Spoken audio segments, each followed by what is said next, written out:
What's up guys? Nandito tayo ngayon sa Music Manila 2025 at tayo'y nandito sa World Trade Center. Tara, samahan niyo ako, ikutin natin ang ating booth at silipin natin ang mga bagong products from Kevlar Professional.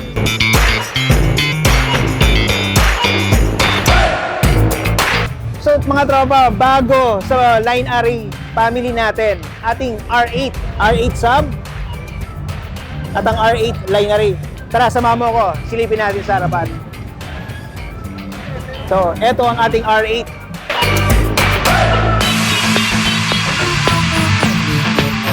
So, halika, samahan mo pa ako. Papakita ko muna sa inyo yung highlights ng ating shootout sa labas, ang ating bagong SK series, ang SK12.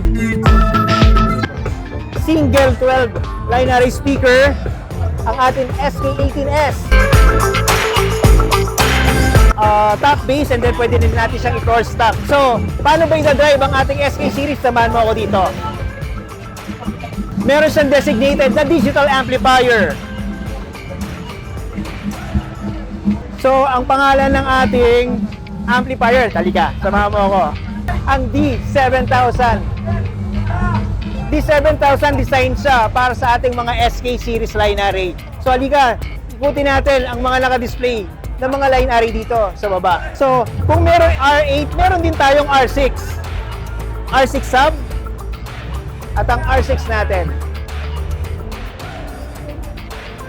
So, makikita mo sa paligid, medyo marami ng tao dahil meron tayong konting contest. So, kung gusto mo palang maka-receive or manalo ng cap or shirt na sinusuot ko, bumisita ka na sa booth ng Kevlar Professional.